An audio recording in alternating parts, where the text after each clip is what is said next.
আর কোথাও যেন কট্টরপন্থী বা মৌলবাদদের বাড়বাড়ন্ত দেখা যাচ্ছে। তার কারণ যখন বইমেলা তসলিমা নাসরিনের বই সেখানে কেন রাখা রয়েছে সেই জন্য হামলা চালানো হয়, সেই ঘটনার প্রতিবাদ করতে গিয়ে মাহফুজ আলম সরকারি উপদেষ্টা, তদারকি সরকারের উপদেষ্টা, সেই মাহফুজ আলম যখন হুমকি দিয়ে বলেছিলেন যে এই ধরনের ঘটনা যদি কেউ ঘটান তাহলে তা শয়তানের কাজ বলে চিহ্নিত হবে, ডেভিল হিসেবে তাকেও গণ্য করা হবে, তাদেরও জেলে পোড়া হবে, তারই পাল্টা হুমকি এবার কট্টরপন্থীদের তরফে।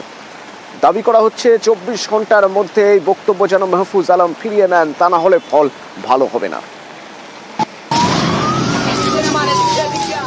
কট্টরপন্থীদের কোপে ক্ষতবিক্ষত পদ্মাপাড়, এবার নিশানায় বাংলাদেশের জনপ্রিয় কন্টেন্ট ক্রিয়েটর, জুলাই আন্দোলনের নেতা তথা সোশ্যাল মিডিয়ায় বাংলাদেশের জনপ্রিয় মুখ নুরুজ্জামান কাফি। তারই গ্রামের বাড়িতে আগুন লাগিয়ে দেয় দুষ্কৃতীরা।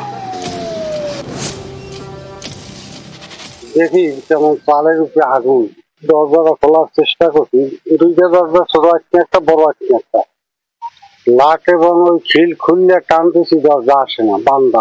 তদন্ত পূর্বক একটু চেষ্টা করলে ভালো হয় আমাদের পক্ষে, যে জিনিসটা কোথায় গুনে আসলো, কি হইলে।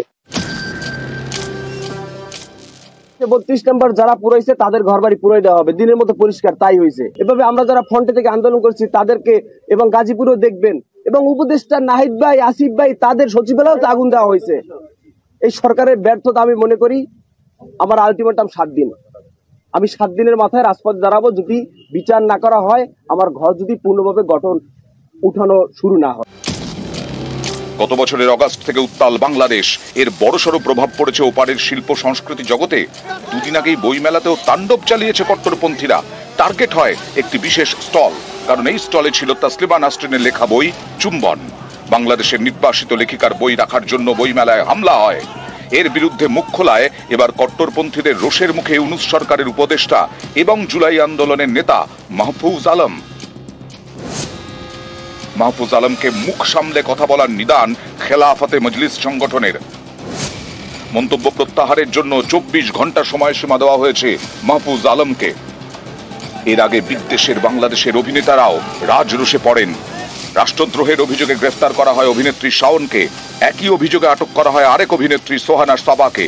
দুজনেই ইউনূস সরকারের বিরুদ্ধে সোশ্যাল মিডিয়ায় সরব হন। এখানেই শেষ নয়, এর আগে একাধিকবার গানের গলা টিপে ধরা হয়েছে বাংলাদেশে। কখনো রংপুরের নীলফামারীতে গানের অনুষ্ঠানে কট্টরপন্থীদের তাণ্ডব, কখনো ময়মনসিংহ সুফি সম্প্রদায়ের কাওয়ালি অনুষ্ঠানে কট্টরপন্থীদের হামলা। মৌলবাদীরা তাণ্ডব চালিয়ে বন্ধ করে দেয় মেয়েদের ফুটবল প্রতিযোগিতাও। এবার জনপ্রিয় কন্টেন্ট ক্রিয়েটর নুরুজ্জামান কাফির গ্রামের বাড়িতে আগুন।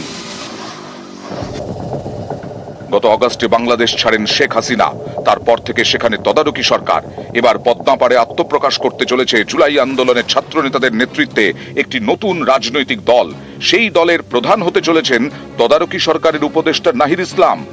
এদিকে রাষ্ট্রসংঘের দাবি, বাংলাদেশে জুলাই আন্দোলনে নিহত হন 1400, অথচ সরকারি হিসেবে সেই সংখ্যাটা 834।